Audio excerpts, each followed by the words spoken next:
Hey folks, it's Katie with Chewys Backyard Farm, just out here today on a Thursday afternoon, and we are going to be collecting eggs. So we moved the girls this morning to new pasture. They were in a hot, muddy mess because of all the rains we've had recently. So we got them moved to fresh grass today. The pastures are looking a little rough because it's winter time, but we still get some green grass in places. They love plantain, which is a weed that grows around here pretty frequently, so they're out here destroying the plantain, digging up the bugs, and doing the things that chickens do. So just come along for the ride, and we're going to go in here in the coop and collect some eggs. But along the way, we're going to meet some of the birds, some of our more colorful characters that we have on the farm. Something that's super important here on the farm with our pastured laying hens is our fence. So this poultry fence is from Premier One. It is their electrified poultry fence, and it is super easy to use. Our first pieces of fence that we got, these guys over here, they were pushing the ground with your foot. Works great if you don't have really rocky soil. We have super rocky soil, so we've kind of messed up some of the ends on some of these pieces, so it makes it harder to get in the ground. So the second batch that we bought is pound in the ground. So they're like stakes, and that's what we have over here is the pound in the ground, and it works really well. Super fast in and out of the ground. But we protect our birds because, as you can see over here, we have a lot of woods, and in those woods lives 2 foxes that we know of, maybe a couple more, and all fox like chicken dinners. That's just the way it works. So we like to use the electrified poultry netting so that, because we're not down here all the time watching them 100%. What's great about this is it's solar powered. This thing is awesome. The one thing that is super important to remember is to turn the fence off before you touch it, and to turn the fence on when you leave. So that's what we're going to do right here. We're going to turn the fence on. You just push a button right there, and now the fence is hot. No extra special electrical wires or anything like that. It's just one of the things that's just absolutely awesome. All of our chicken tractors during the season have electric fence around them, and we use solar power for those as well. In addition, one other thing I forgot to mention was their waterer. You'll notice that red bell-shaped waterer right over there. That is a Placid bell waterer. They're amazing. We put the water in the bucket, comes down the tube. As the hens drink it, the bell raises up, opens a valve, but it fills full of water again. If you're going to be doing anything with pasture poultry, whether it's 10 birds or 1,000 birds, I highly recommend getting one of these waterers. We're going to put links down in the bottom for all of the things that we use out here, so that you guys can see some of the good groups that we work with to try to help make our flock as profitable as possible. We are farming on a shoestring budget, and so anytime we can find a company that gives us a good quality product and doesn't cost us an arm and a leg and our left kidney, that's where we're going to go to. So we're going to go get these eggs candled and put these guys to bed here in a little bit. Oh, electric door, solar powered. Use the door, comes on with the sunlight. That way you're not out here having mad hens. Trust me, mad hens not good. Mad hens lay unhappy eggs. So we're here on the pen, and I'd like to introduce you to a few of our fellas out here on the planet. So this is Brutus. He is a Buff Orpington rooster. As you can see, Brutus is very pretty, but not super friendly. We can't pick him up, we can't love on him, but he's one of our buddies. Maybe while we're down here, he'll cock-a-doodle-doo for us. And then we have Foghorn Leghorn. He is a leghorn chicken, of course, very much like the rooster we grew up knowing and loving on Looney Tunes. And this is Foghorn. Look at those big old red comb and his big old wattles. Foghorn doesn't like buckets. He attacks buckets. He flogs buckets.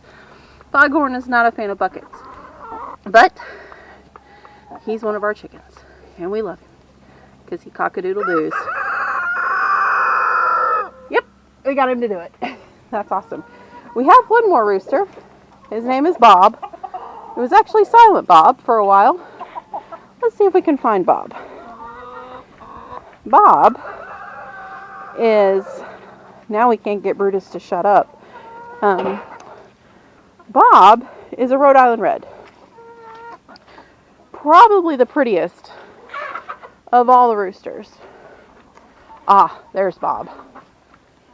So let's go down here and see if we can take a look at Bob. You'll notice Bob's beautiful blue-green tail. Oh, look, here's all three of them together. Bob doesn't crow much. He's not super friendly like the others, but he is gorgeous, and we love Bob. So this is our flock. We have mostly Rhode Island Reds here. We do have some Buff Orpingtons and some Leghorns, and this is a Barred Rock. She is one of our guard chickens. They are not the most loving creatures, but oh, and here comes Friend. Here comes Friend. She's this little Buff Orpington that we have that always comes and pecks at my pants. She's quite the character. So we're gonna go inside the coop now. Take you for a little walk here. Take you for a walk. Let you see all the stuff that's going on in the farm. And now we're gonna go inside the coop. So here we are inside the coop. We're not going to show you too much because there's a lot of chicken poop everywhere, but that's what happens when you're in a coop. We actually have one of our ladies in here thinking about laying an egg, thinking about being mad because I'm in here taking her picture. She'll get really mad if I touch her. Typically when they get all puffed up like that, when they're in the nesting box, they are either mad or they have just laid an egg, which is highly possible. We'll check here in just a second. But as you can see, we've got eggs in our boxes, and we're going to collect those today. And then here in just a few seconds, we are going to get all of these eggs candled. So we're going to see what's going to happen here. She's probably going to peck me as I'm getting the eggs, which is what happens. And so we'll go from there. See you in a bit. So we collected 50 eggs today. There they are in the basket. Some of them are clean. Some of them very much are not. We actually had three of them in a nest that looks like an egg broke or was laid without a shell because there is yolk on the outside of the eggs. And we'll talk a little bit more about that later. About what happens. There's no sign of shell in the There's no sign of shell in the nest. The box was wet, so it tells me it was laid without a shell. Now, that can mean a couple of things. It can mean that the hen is young. These birds were all born in, let me think, these birds were born in May. So they didn't start laying until October, which is not uncommon for young hens to lay eggs with no shells. It happens. It just does. If you've ever stuck your hand in there and one has just got the egg sac on it, it's probably the grossest thing you've ever felt. And we'll talk about egg sacs here in a minute when we're candling. But that's just kind of what happens. Now, keep in mind, we have 75 laying hens and 3 roosters. So what that means is we should get about 70 eggs a day, 65 eggs a day. Today we only got 50. Now, I'm not surprised. Not at all. It's cold. Temperature plays a big part in this, and sunlight plays an even bigger part in this. So it's late December. Our days are getting longer because we're after the first day of winter, but they're still short. We're still not getting a lot of light period. They typically want at least 14 hours of light in order to lay well. So these girls have never really experienced that. I expect when spring comes that this is going to be a plethora of eggs. 75% of our birds laying, which is kind of what we expect would be about 57 eggs, 60 eggs. So we're not far from that, but we're still a little off. One other thing I want to point out, you'll notice here that in addition to this fence, there's another fence and a chicken tractor. So what's the chicken tractor there for? The chicken tractor is there for the other 20 laying hens that we have up in the brooder. Those babies were born in October, and it's time to get them out of the brooder. They're too big, they're hanging out, they're trying to get out. So we're going to transition them. However, since they're about 11 weeks old, we don't want to transition them into these guys too soon, mainly because of the roosters. The roosters may start pecking at the girls, might start being a butthead, and we don't want to deal with that. So we need to acclimate them first. We've turned the heat off in the brooder, so they're getting used to the cooler temperatures, which is great. We're going to put them out here in this chicken tractor tomorrow, first thing in the morning, so that they can experience an entire day outside. And then being able to see these other chickens will hopefully make them understand the flock mentality, to where they can start understanding that this is where we live, this is where we eat, and then as the sun goes down, we need to go inside the Eggabago. That's the Eggabago. So we're going to take these eggs, and we're going to go up and collect the rest of the eggs from the week, because I have about 5 days worth of candling to do, and we're going to candle some eggs, and I'll show you through that process. So just hold tight, and we'll be up at the barn in a minute. So here we are, about ready to candle eggs. I have 5 days worth of eggs to candle. Normally we candle our eggs in our walk-in cooler. It is temperature controlled, but it's Georgia, it's December, it's like 40 degrees, 45 I think was the high today, so I think we're okay candling these guys here in the building. We're just in the building. It's just the biggest surface I've got and best for filming. Also in the walk-in cooler, we use a cool bot to keep our walk-in cooler cool. So there's an air conditioner running all the time. It would make it really hard to hear what was going on, because I know how much y'all want to hear my beautiful voice. So let's talk through this. So how we candle is we use a flashlight. This is actually just a DeWalt flashlight.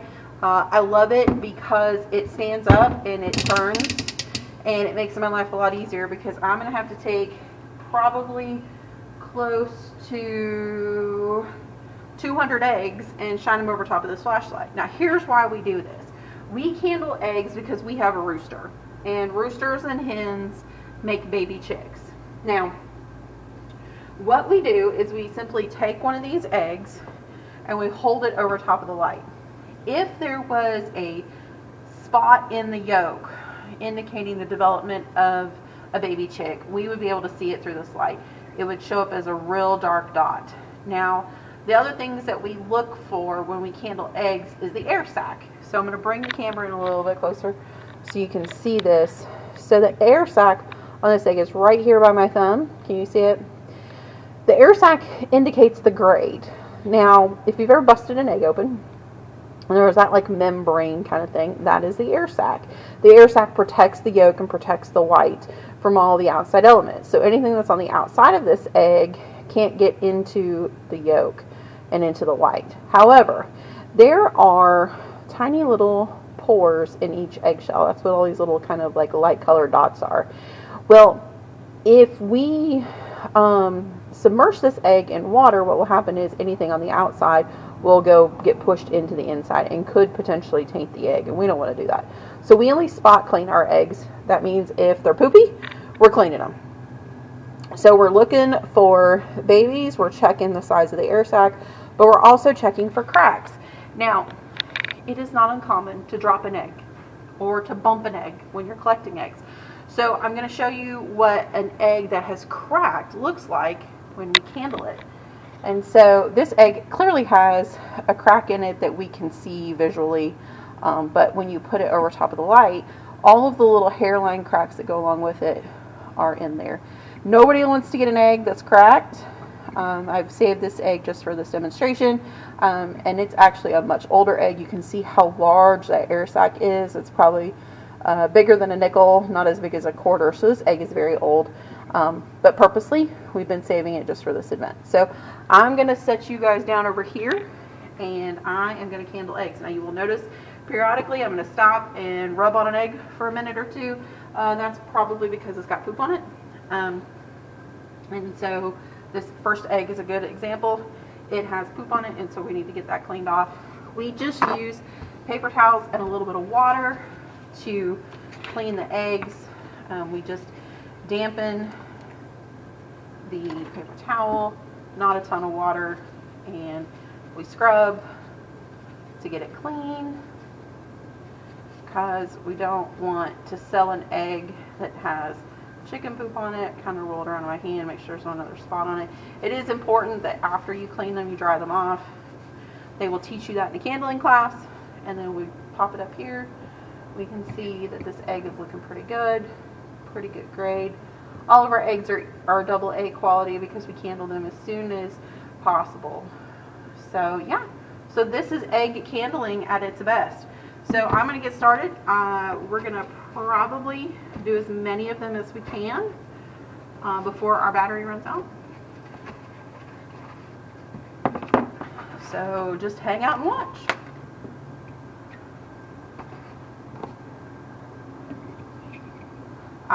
Hairline crack in the egg. Look at that. Found one almost immediately.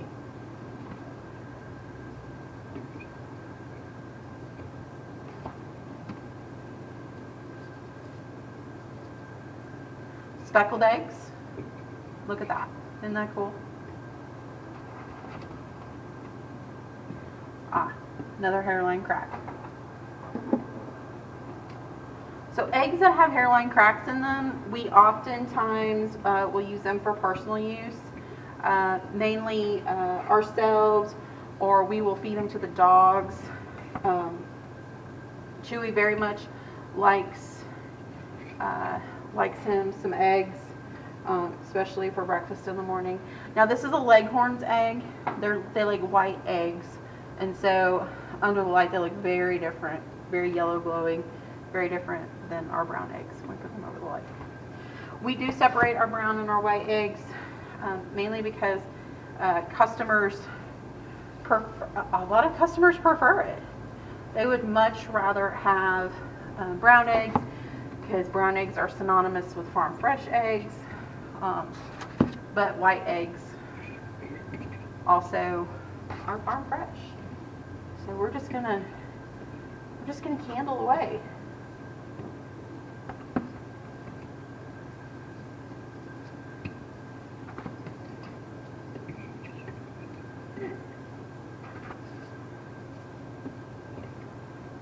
So I've got my first dozen done here. One of the things that we like to do is when we date our eggs, the lost dates that we need to put our best by date, at most 45 days from the date these eggs were laid.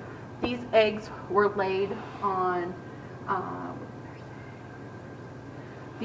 eggs were laid on Christmas Eve, so December 24th. So we do 40 days. So how we math that is we go December 24th, 30 days would be January 24th, then we add 10. So that puts us roughly at February 4th. So we will just put a B and 2-4 on the top of the egg carton like that. It's kind of small, I know you guys can't see that, and then we'll sticker them all when we get them all done, because we have so many to do. Stickering them at the end saves us time.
And I dropped one.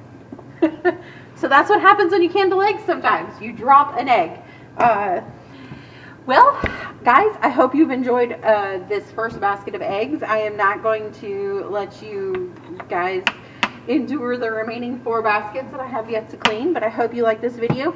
Please make sure you give us a thumbs up and click subscribe. Our goal this season is to have 1,000 subscribers in 2024, and so I hope you share this with all of your friends, share it on social media. We're just a small farm here in Georgia, first generation, and we are just doing our very level best to try to bring good, healthy, clean food to the public, and so all your support would be greatly appreciated. Thank you guys so much, and have a fantastic day.